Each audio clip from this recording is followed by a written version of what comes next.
आज का विषय है धरती माता की कहानी। मकर संक्रांति पर धरती माता की कहानी सुनने का नियम कैसे लें। धरती माता की कहानी आप एक दिन के लिए भी सुन सकते हैं, या फिर मकर संक्रांति से मकर संक्रांति तक भी सुन सकते हैं, या फिर 7 दिन के लिए भी सुन सकते हैं। धरती माता एक ब्राह्मणी थी। वह बहुत धार्मिक महिला थी। सभी ग्रामवासी उसका बहुत सम्मान करते थे। कोई भी उसकी शरण में आता वह सबकी मदद किया करती थी। मन ही मन भगवान का स्मरण किया करती थी। भगवान की सेवा, पूजा व जरूरतमंदों की सेवा ही उसका परम धर्म था। एक दिन ब्राह्मणी मरकर भगवान के घर गई। वहां जाकर बोली, मुझे वैकुंठ का रास्ता बता दो। स्वर्ग से एक दूत आया और बोला, ब्राह्मणी आपको क्या चाहिए। वो बोली, मुझे वैकुंठ का रास्ता बता दो। आगे आगे दूत और पीछे ब्राह्मणी मंदिर तक गए। ब्राह्मणी बहुत धार्मिक महिला थी। उसने बहुत दान पुण्य कर रखा था। उसे विश्वास था कि उसके लिए वैकुंठ का रास्ता अवश्य खुल जाएगा। ब्राह्मणी ने वहां जाकर देखा। वहां बड़ा सा मंदिर, सोने का सिंहासन, हीरे मोती से जड़त छतरी थी। चित्रगुप्त जी न्याय सभा में बैठे साक्षात इंद्र के समान शोभा पा रहे थे और न्याय नीति से अपना राज संभाल रहे थे।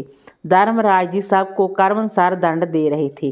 ब्राह्मणी ने जाकर प्रणाम किया और बोली, मुझे वैकुंठ जाना है। चित्रगुप्त ने लेखा सुनाया और कहा कि ब्राह्मणी, तुमने सब धर्म किए परंतु धरती माता की कहानी नहीं सुनी, इसलिए तुम्हारे सिर पर धरती माता का कर्ज है।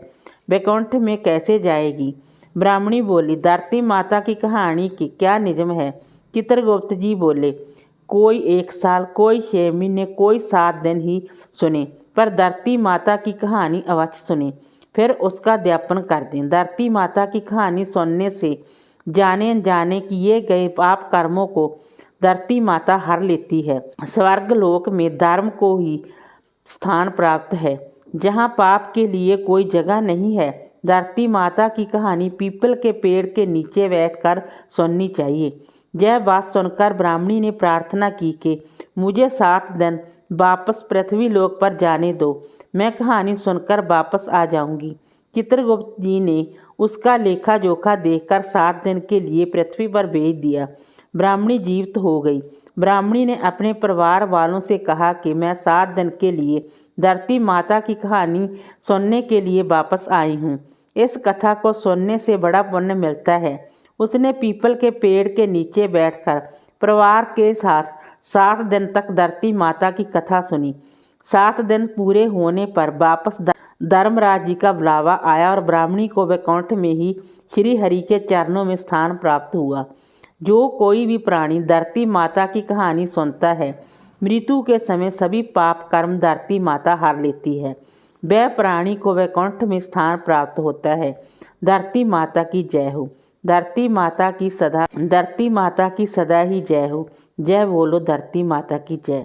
वीडियो अच्छी लगी हो तो लाइक कीजिए, शेयर कीजिए, सब्सक्राइब कीजिए। Thanks for watching this video.